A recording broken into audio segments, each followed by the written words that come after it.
This is the Pepperwood Podcast, a production of Pepperwood, a nonprofit conservation organization based at a 3,200-acre nature reserve near Santa Rosa, California, in the heart of the traditional homeland of the Wapo people. At Pepperwood, we aim to inspire conservation through science. And on this show, we talk to scientists, stewards, and environmental educators about what they do and how they do it. We hope to give you a glimpse into the real experiences of folks who devote their lives to taking care of local ecosystems and sharing them with others. Welcome to our first episode. I am your host, Julianne Bradbury. Today, for our inaugural episode, I'm going to start by telling you a little bit about my background and our plans for this podcast, so you're going to hear a bit more from me than will be typical. The primary focus of most of our episodes will be our guest. Each episode will feature a conversation with one of my colleagues, either a Pepperwood staff member or a member of the extended conservation community here in the North Bay. Today, we do have a guest, a very illustrious guest, in my opinion, and we will hear from him in just a few minutes. But first, who am I and what are our plans for this podcast?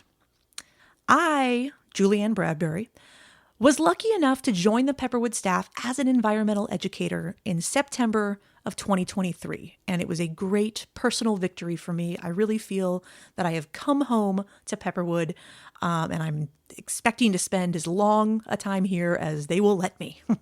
Prior to being hired, I have been active in the Pepperwood community as a volunteer starting in 2014, and then as a guest researcher starting in 2016.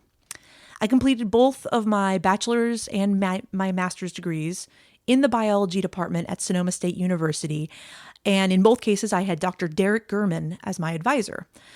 As part of Dr. Gurman's lab, my undergraduate and graduate research was housed at Pepperwood. I collected and analyzed data for a long-term study of reptiles and amphibians near two of Pepperwood's ponds.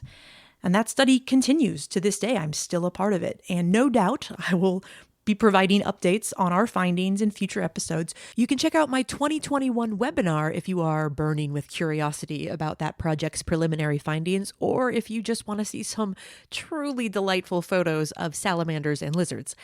It's called Impacts of Fire on Amphibians and Reptiles, and you can either find it on the Pepperwood Foundation YouTube channel, specifically under the Pepperwood Webinars playlist, or you can follow the link in our show notes to view that webinar.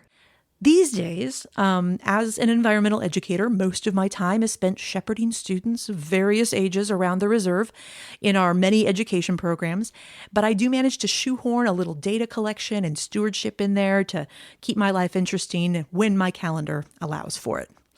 All right, that's more than enough about me for now. Let's discuss our goals for the podcast. We're hoping to give the whole community a chance to hear the voices of the folks who are actively practicing stewardship, conservation science, and environmental education out there in the world today. As your host, I will ask each guest to share some details about a program, a project, or a practice that they're engaged in and excited about. I'll ask each of them a version of the following three questions: who, how, and what? Let me tell you a little bit more about each question. The first question is who. Who are you working with? Now let's establish right off the bat that I have a pretty flexible understanding of the word who. Unlike a lot of trained scientists, I'm not too squeamish about anthropomorphizing our fellow members of the natural world, so when I use the word who, I often expand it to include the idea of which species or what group of organisms. So that who might be grade school students or research scientists, or it might be Douglas fir trees or native bunch grasses or pollinating insects or one specific species of native bee, right? I expect we'll find out just how far the concept of who can be stretched as the podcast goes on. The point is to understand who, or what, if you prefer, the guest interacts with directly in the course of their work. And I expect that that's going to lead to hearing about what that interaction is like and what its purpose might be. So that's where we're starting with our who. Second question is how? How might your work impact the future? Depending on the project, we might be discussing the future of a habitat or ecosystem, or maybe the future of work that's going to be done here at Pepperwood or in a different reserve. Or maybe it'll be the future of a person's life following a visit to one of these places, right? There's no guarantees, of course, about how any project or practice will turn out or how it will impact the people around us, but I'm curious about the goals that my guests have in mind, and I imagine that you, dear listeners, are curious about that as well.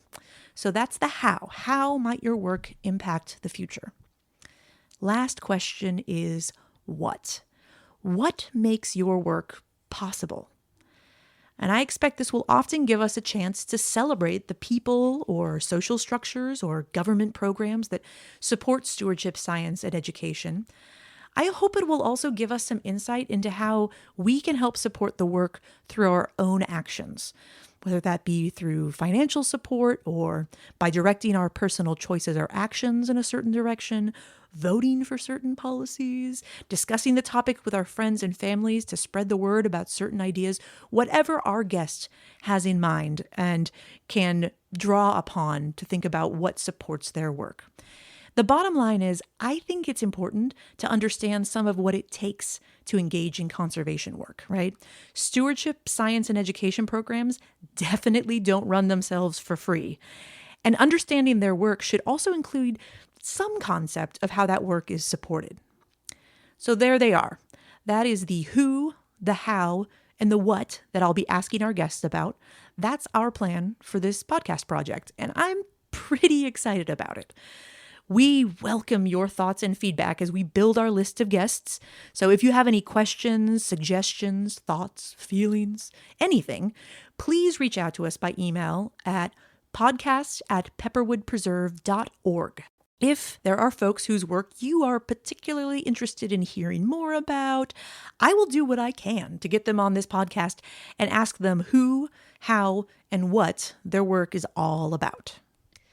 All right, speaking of people you want to hear from, with very little further ado, let's get to our first guest and the conversation I had with him just a few days ago at the time of this episode's release. Today we're going to hear from Gary Morgret, one of our many dedicated volunteer stewards at Pepperwood.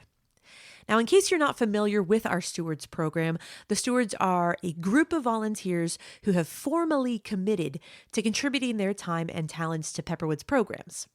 There are 2 requirements to officially join our community of stewards: educational and practical. On the educational side, all of our stewards have been trained in conservation and natural history. We offer 2 certification courses at Pepperwood to fulfill the requirement, and you can hear Gary and I in the conversation refer back to the fact that some years ago, one of those courses used to be taught in partnership with the Santa Rosa Junior College.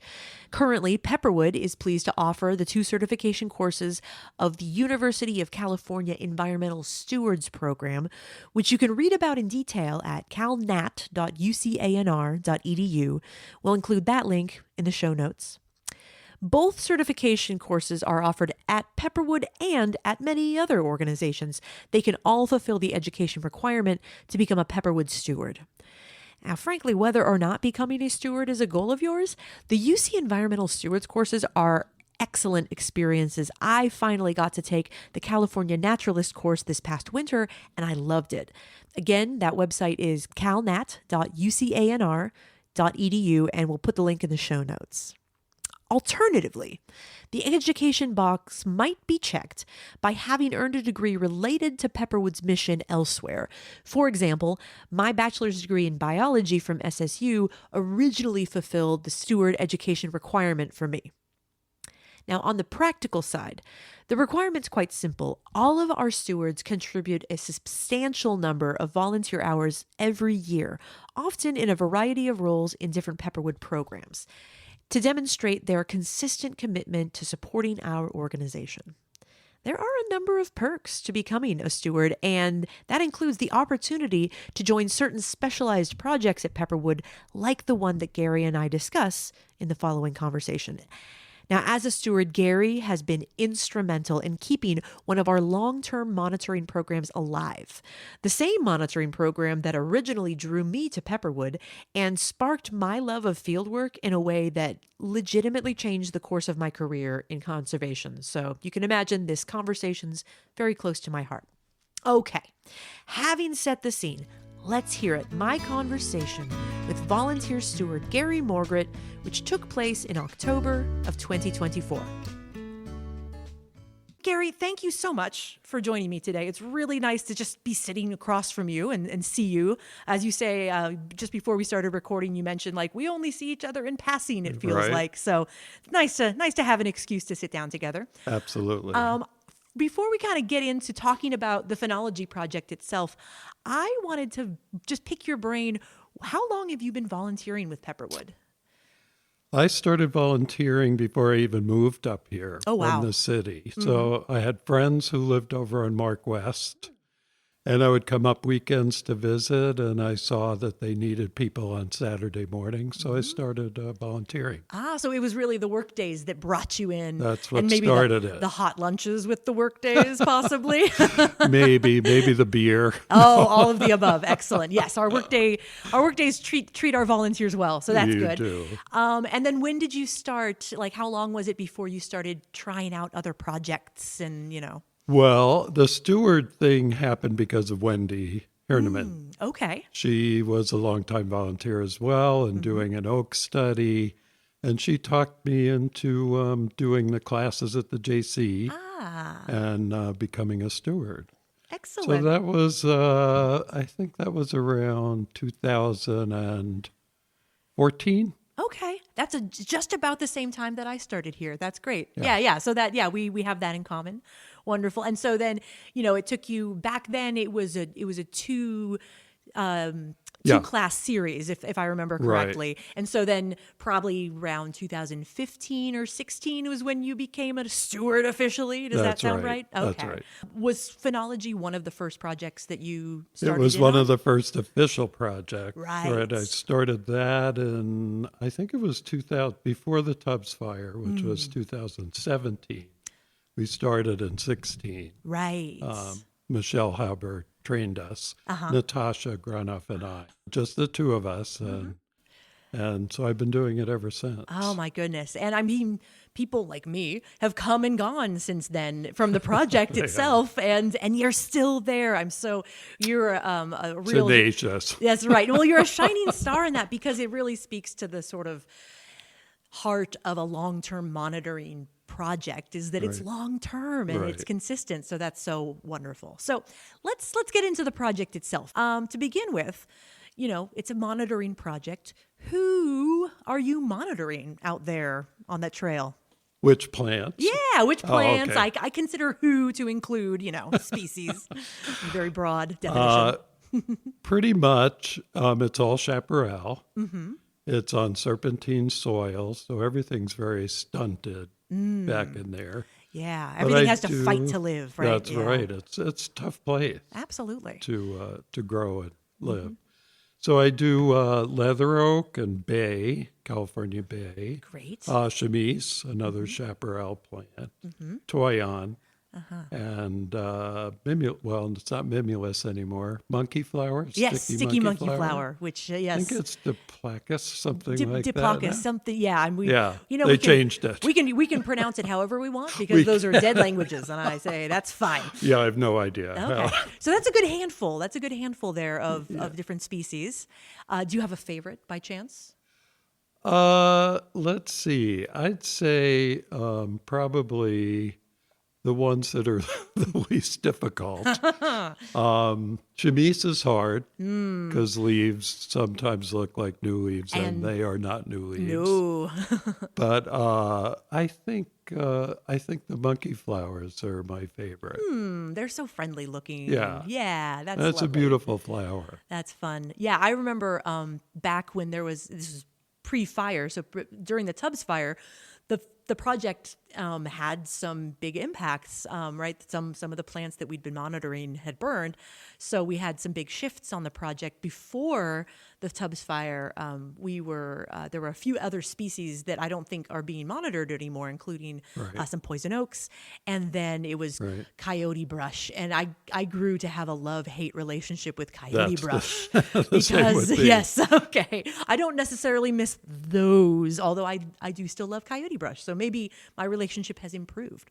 So speaking of the process and like what makes something your favorite and not, tell me about the process. Like how often do you go out and what are you looking for when you look at these plants? What are you monitoring? Well, the phenophases of a plant are what phenology is about. Mm-hmm. So what we're looking for is the plant budding or there leaves in a canopy.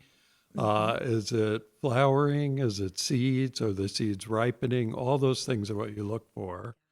I'm here every Monday morning, checking. And technically, when things are really happening, right now they're not. In the middle of this hot summer, everything's just kind of stopped. Mm-hmm. But when it is, it should be 2 people. So now there are 2 of us. Oh, good. So that's for a while, better. It was just you, I'm sure. Yeah, it was just me for quite a while. But it's good to be out on the trail with a buddy. It. Yeah. Right. Yeah, you kept it going. And especially when it's down to one person, that means the project really depends on you. So we're so grateful. It does. It's still going. Yeah. All right. So, so that's great. So you're going out every Monday hopefully with a buddy, maybe not. And you're looking for these phenophases, anything that the plant is sort of doing. Right. And that means that some seasons are more interesting than others. Exactly. Yeah. That really, what I always loved about the process is that it puts you in touch with this landscape in a way that I had never been before.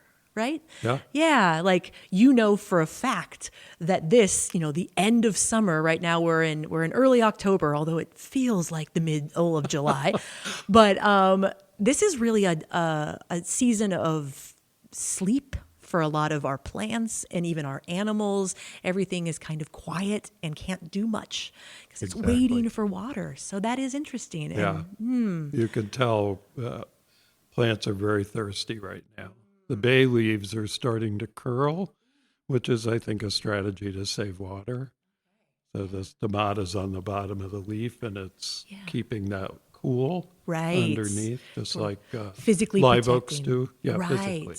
Right, that's true. The live oaks look that way almost all the time, and so the bay leaf is almost borrowing strategy, a page. Yeah, that's interesting. All righty. So you've got the relationship with these plants, and I believe these are the same literal individual plants that you're visiting, right? Same ones. They're all marked. Yeah. And there's a sheet that goes into Nature's Notebook, which is the National Phenology Network. Mm-hmm. And all the data goes into them. So it's just citizen science that's happening all over the country. Yeah. And they're collecting all the data and finding things like spring is happening earlier in some places. And the research is really interesting. That is. Well, and that almost leads us directly. I don't want to leave our experience. We can talk more about what it's like to do it. But my second question is, how might this data that you're collecting impact, our future scientific understanding or even some of the work that gets done here? It's basically really about the changing climate and how plants are adapting to that change. And it has an impact if something blooms or seeds early. Yeah. There are things that rely on those seeds, and if they're coming later and the seeds are gone or whatever, there's everything's interconnected. Right. So it has a big impact when things change. Right. So by kind of tracking one part of this network of living things, there are questions we can ask about the organisms that depend on that living thing and what their network. timing is. Yeah. Exactly. All right. So understanding sort of how things are interacting or not being able to interact out there. What makes it possible, would you say? And I'd like to start on a personal level. For you, you've been at it for, a decade or more. So what has made it possible for you to continue this work? What do you think keeps bringing you back? What keeps bringing me back? Well, I love the place. It's amazing.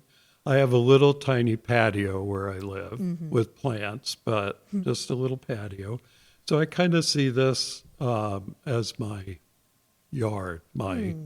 It's part of I just love being here. So it's very easy for me to come every Monday. And sometimes I hike when I'm here. Right. You get a little mini hike with the actual project, which is that's stop a little and go. walk, but it's really, you walk a little, you write, Yes. Your clipboard. Classic it's a clipboard thing. biologist hike, right? Yeah, 10 feet at a time, maybe. Exactly. Right. All right. What's interesting is when I go other places, I notice all the plants around and where they are compared to the ones that I'm studying. Yeah. Like plants on the coast, as opposed to up here, about 1,000 feet Right. up here. So it's really different. Absolutely. Yeah, no, and you can start to notice any plant around you anywhere. Always. It's in that pheno phase. Oh, that one's fruiting. Ooh, yeah. So it really opens up the world to you. Totally. That's super fun. Totally. Well, good. I hope that energy is also part of what keeps you, maybe the curiosity of like, what's going to happen this year? Yeah. Is it going to come earlier? Oh, that's fun. What do you think about for the project as a whole? Do you think, what do you think is the most important thing to keep it going? Other than yourself, which is a big important one, right? Well, they are talking about doing another training. So just trying to get people interested in doing it because we have a little steady stream of volunteers. We sure do. So I think their training is probably coming up, which we can open another trail that's being neglected right now, which we did. But since it came down to just me, Michelle, who is in charge of the project, thought that the Serpentine Trail was more important. So we had to do some prioritization, right? Something about the chemise and fire. And okay. so, I'm not real clear on why. Oh, that's fun. That sounds like a future conversation for you to have with Michelle. Yeah, fun. So this is actually a project where, I know that our volunteer work days, like we're rocking them. There's always at least 20 people there and we get really consistent. But this is maybe a project that could use some consistent volunteer help. That's the thing, consistency. Okay. Right, and that might be a challenging part of it, right? For somebody has to be able to come up at least every 2 weeks, would you say? At least. Yeah. And so that's a pretty good ask to have of a person. So if you're interested, I love what you were saying earlier about how you sort of feel like Pepperwood's your extended backyard. Yeah. I just listened to a great song by Molly Tuttle called My Big Backyard or Big Backyard that's all about how our whole world is our shared backyard if you think about it. So that's a lovely sentiment to have with you that would keep you interested and make you really feel like this is a part of your home. And I think that's accurate, right? It is. It's a shared backyard we all have. That's so great. What do you find challenging about being part of it other than like maybe the consistency? But do you find it physically challenging at all? Is it a tough project in that way? It's not physically challenging for me, but there was someone doing it earlier who had trouble with some of the loose stones. She was afraid to go down some of the hills. Some of the plants are off trail. So it could be a little dicey, but not really a problem for me. Right. So if you're like really, flat and gentle, that is not usually a description that people use of Pepperwood. Flat and gentle. Yeah. We are a hilly place. So as long as you're up for some hills and some, a little rough terrain, it's a pretty good match. And weather, I'd say, if it's, storming for a week and you want to get out here. Right. And, put on rain gear and. So you've done it in the rain before? We have paper that's waterproof. Excellent. All right. Very good. And on a hot day probably as well. Oh, right? Yeah. Like today. Like today, exactly. So making sure you're hydrated and maybe going out a little early. Is it flexible by time of day or does it matter? Okay. Yeah. So it doesn't seem like the things you're looking for don't change dramatically from afternoon to morning. It's not like things that open and close or, Right. bloom once like a cactus. Right. It's nothing like that. All right. So people are able, if you're a morning person or you're not a morning person, that it's flexible You can to do that. it anytime. That's a nice thing for it. All right. Well, it's a great project. We're so grateful that you have maintained it. And then it sounds like there's some space in this one to even re-expand the program and keep it going. So that's of interest. It's good to hear that a training might be coming up where that opportunity is there. Gary, what do you like the best just about being a part of the Pepperwood community? Oh, the people. Oh. The place. Okay. Wonderful, supportive group. I love to do photography here too as well. So I photograph events for them, and everybody's just so wonderful here. Well, that's wonderful. Welcoming, and it's just very easy here. Well, that's nice to hear. We strive to be welcoming. Right. So, for sure. And like-minded, concerned. Aware of sort of like bigger concerns like climate. Absolutely. Climate, fire, all those things. Mm-hmm. Good. So it's nice to meet people who have some similar interests as well. Right. Yeah, there's nothing like getting into a 10-minute debate over just how many flowers you see on a single bush, right? You can really focus in with people and have a healthy debate over things like that. So that I feel like having a similar goals, having shared goals is a great way to really interact with each other. Yeah. That's great. It's a wonderful connection. Well, I'm glad to hear that. Yeah. Well, Gary, thank you so much for joining us. This was a wonderful little chat about the Phenology Project, and I look forward to hearing more about it as maybe it expands again. Yeah, thank you. Thanks. Thank you again to Gary Morgret for joining us and representing Pepperwood on our first episode of the Pepperwood Podcast. Please email us at podcast@pepperwoodpreserve.org with your thoughts and questions and opinions and requests, whatever feedback occurs to you. Our goal is to provide you with insights and information that you crave, so don't be shy in telling us what you want. Big thanks to Stephanie Antonoro, our communication coordinator, and Holland Gistelli, our education program manager, and the whole Pepperwood team for supporting the production of this podcast. But before you go, allow me to introduce our final feature that will end every episode of the Pepperwood Podcast, the Nature Sound Guess Who game. All right, podcast listeners, here's how the game works. Every episode, I will introduce an audio clip, a recorded sound made by a local animal, vegetable, or mineral, and you will have until the next episode of the podcast to guess who made that sound. If you want to send in your guesses, you can email them to podcast@pepperwoodpreserve.org, or if you go to our Facebook, where we are simply Pepperwood, or our Instagram, where we are Pepperwood Preserve CA, Pepperwood Preserve, California, all one word, there will be an associated post made near the time of each episode's release where you can add your guess in the comments. Those are all great ways to become famous for your excellent identification skills. But of course, you can also just hold your guess in your heart and wait for the next episode to celebrate your own genius. Okay, do you feel ready? Are you set to hear the first challenge in our Nature Sound Guess Who game saga? Turn up your ears.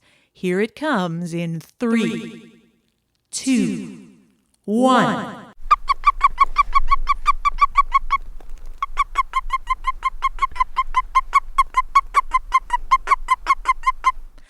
And let's hear that one more time in 3, 2, 1.